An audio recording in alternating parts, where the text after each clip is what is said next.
पर्वत है भैया जी, इनको 7 दिन 7 रात उठाया है भगवान ने और 7 को उसका परिक्रमा है इनका 21 किलोमीटर का बराबर। રાધે રાધે, જય દ્વારકાધીશ બધાને। ફાઇનલી મિત્રો આપણે સવાર પડી ગઈ છે ને આપણે તૈયાર થઈ ગયા છે ને આપણે હવે રૂમમાંથી ચેકઆઉટ કરીને જય રાધે ઇસ્કોન મંદિરમાં રાધા કૃષ્ણના દર્શન કરવા માટે। તો ચાલો મિત્રો આપણે જઈએ। ફાઇનલી આપણે ઇસ્કોન મંદિર પહોંચી ગયા, આપણે ગાડી પાર્ક કરી દીધી। બહાર બંદરનો એટલો બધો ચાન્સ છે ને વાંદરાઓનો કે આપણને બીક લાગે છે, તો આપણે ચશ્મા કાઢીને જ રાખશું બરોબર। આપણે ઇસ્કોન મંદિર પહોંચી ગયા છે। આ છે ઇસ્કોન મંદિર, શ્રી શ્રી કૃષ્ણ બલરામ મંદિર એટલે કે ઇસ્કોન મંદિર। મિત્રો અહીંયા જો બધા વિદેશી લોકો છે જે કૃષ્ણ ભક્ત છે, બધા કૃષ્ણનું ભજન ગાઈ રહ્યા છે।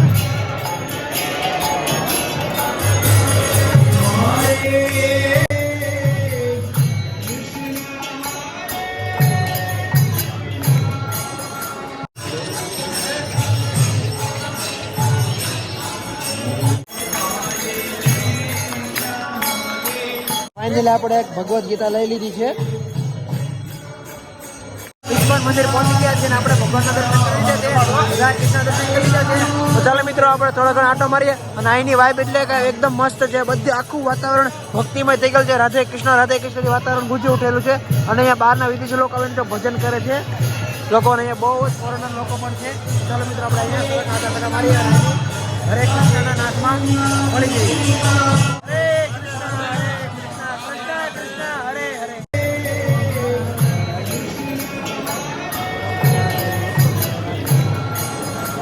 कृष्ण हरे कृष्ण कृष्ण कृष्ण हरे हरे, हरे राम राम राम हरे हरे, हरे कृष्ण हरे राम राधे આપણે આવી ગયા છે શ્રીલા પ્રભુ પાંડા મ્યુઝિયમ। તો મિત્રો હવે આપણે આવી ગયા છીએ મ્યુઝિયમની અંદર।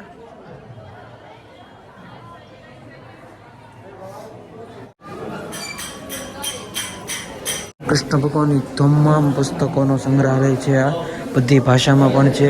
અહીં જો તેલુગુમાં છે, તમિલ, હિન્દી, અંગ્રેજી અને અલગ અલગ ભાષામાં બધા પુસ્તકો પણ સંગ્રહ કરેલો છે। આપણે આગળ જઈએ। મિત્રો આપણે ઇસ્કોન મંદિરમાં જે આ બધું ખરીદી કરવાનું સામાન છે તે આપણે થોડી ઘણી વસ્તુ લઈ લીધી છે, એટલું લઈ લીધું છે। આપણે ઇસ્કોન મંદિરમાંથી દર્શન કરીને હવે નીકળી ગયા છીએ। હવે આપણે જવાનું છે ક્યાં આપણને ખબર નથી, તો ચાલો મિત્રો આપણે પહેલા ચપ્પલ લઈને પછી જોઈએ આપણે આગળ ક્યાં જવાનું છે। વૃંદાવનથી આપણે મથુરા આવ્યા, તો મિત્રો મથુરામાં જો રસ્તામાં વરસાદ આવી ગયો છે અત્યારે, બિનમોસમ વરસાદ જેવું કહી શકાય છે। ચાલો મિત્રો આપણે જઈએ ફટાફટ ગોવર્ધન પર્વતના દર્શન કરવા માટે। તો ફાઇનલી આપણે મથુરા પહોંચી ગયા છીએ અને હવે આપણે જઈ રહ્યા છીએ ગોવર્ધન પર્વતના દર્શન કરવા માટે। તો ચાલો મિત્રો પહેલા આપણે ગાડી પાર્કિંગમાં મૂકી દઈએ અને પછી આપણે નીકળીએ ગોવર્ધન પર્વતના દર્શન કરવા માટે। તો ચાલો આપણે જઈએ। રાધે રાધે। વૃંદાવન મથુરા તમે ગમે ત્યાં હો, તમને અહીંથી મંદિરે દર્શન કરવા માટે ઈ રિક્ષા મળી જવાની છે। આપણે આમાં બેસી ગયા છે ને હવે આપણને લઈ જાય છે હવે ગોવર્ધન પર્વતના દર્શન કરવા માટે। તો ચાલો મિત્રો આપણે હવે નીકળીએ। આપણે ગોવર્ધન પર્વત પહોંચી ગયા છીએ। આ છે એનો ગેટ ગોવર્ધન પર્વતનો અને આ છે સાमने देखा છે, આ છે ગોવર્ધन पर्वत। हमारे भैया तो हमको इसके गोवर्धन पर्वत के बारे में कुछ बात बताइए, बोलिए। ये गोवर्धन पर्वत है भैया जी, इनको 7 दिन 7 रात उठाया है भगवान ने और 7 को उसका परिक्रमा है इनका 21 किलोमीटर का बराबर। गोवर्धन पर्वतના મેન મંદિર ઉપર। તો ચાલો મિત્રો આપણે જઈને દર્શન કરીએ। આ છે ગોવર્ધન પર્વતનું મેન મંદિર, કેન્દ્ર છે જ્યાંથી ભગવાન કૃષ્ણની ટચલી આંગળી ઉપર જે પર્વત ઉપર હતો, આ મેન પર્વતનું કેન્દ્ર છે। ચાલો મિત્રો આપણે જોઈએ। ગોવર્ધન પર્વતના દર્શન કરી લીધા છે અને આ જે મેન મંદિર છે ને, આ જે પર્વત તે આપણે દર્શન કરી લીધી, મેન મંદિર છે જ્યાંથી ભગવાન કૃષ્ણ ટચલી આંગળી ઉપર પર્વત ઉપર તેનું મેન કેન્દ્ર હતું। તો ચાલો મિત્રો આપણે જઈએ આપણી કાર પાર્કિંગ પાસે અને આપણે જવાનું છે હવે ડાયરેક્ટ મથુરા। તો મિત્રો ફાઇનલ આપણે મથુરા પહોંચી ગયા છે અને અત્યારે આપણે જોવા જઈ રહ્યા છીએ કૃષ્ણ જન્મભૂમિ। તો ચાલો મિત્રો આપણે કૃષ્ણ જન્મભૂમિ મથુરામાં જે સ્થળ જોવા જઈએ જ્યાં કૃષ્ણ ભગવાનનો જન્મ થયો હતો। ચાલો મિત્રો આપણે જઈએ। ફાઇનલી આપણે કૃષ્ણ જન્મભૂમિ મથુરા પહોંચી ગયા છે। આ છે શ્રી કૃષ્ણ જન્મભૂમિ ઉત્તર પ્રદેશ। તો ફાઇનલી મિત્રો આપણે જઈ રહ્યા છીએ કૃષ્ણ જન્મભૂમિ તરફ। તો ચાલો મિત્રો આ છે રસ્તો, આપણે જઈએ। મહાદેવ રાધે રાધે, મહાદેવ મહાદેવ મહાદેવ। તો ફાઇનલી મિત્રો આપણે પહોંચી ગયા છીએ કૃષ્ણ જન્મભૂમિ મથુરા। તો ચાલો મિત્રો તમને કૃષ્ણ જન્મભૂમિ મથુરા દર્શન કરાવી। મિત્રો કૃષ્ણ જન્મભૂમિની અંદર આપણને ફોન લઈ જવાની પરમિશન નથી, એટલે આપણે ફોન અહીંયા જમા કરાવવો પડશે। તો તમે બહારથી તેના દર્શન કરી લો છો। ચાલો મિત્રો આપણે અહીંયા આપણો મોબાઈલ જમા કરાવી દઈએ।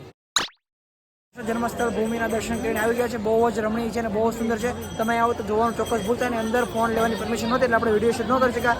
મિત્રો આપણે આવી ગયા છે જમવા। તો ચાલો મિત્રો આપણે ફટાફટ જમી લઈએ અને પછી આપણે નીકળવાનું છે અયોધ્યા માટે। ચાલો આપણે જમીએ। રાધે રાધે, જય દ્વારકાધીશ બધાને મિત્રો. અત્યારે વાગી ગયા છે સવારના 5:30 અને આપણે 5:30 સુધી ડ્રાઇવિંગ કરીને આપણે પહોંચી ગયા છીએ અયોધ્યા. અને હજી અહીંથી લગભગ 70 થી 80 કિલોમીટર દૂર છે ને આપણે અત્યારે આ હોટલ લઈ લીધી છે. આપણે સ્ટે કરશું અહીંયા 8-9 વાગ્યા સુધી, શાંતિથી આરામ કરશું અને પછી આપણે નીકળશું અયોધ્યા માટે. તો ચાલો મિત્રો થોડીક વાર સૂઈ જઈએ. ચાલો મિત્રો હવે આપણે બધો સામાન લઈને આપણે જઈએ.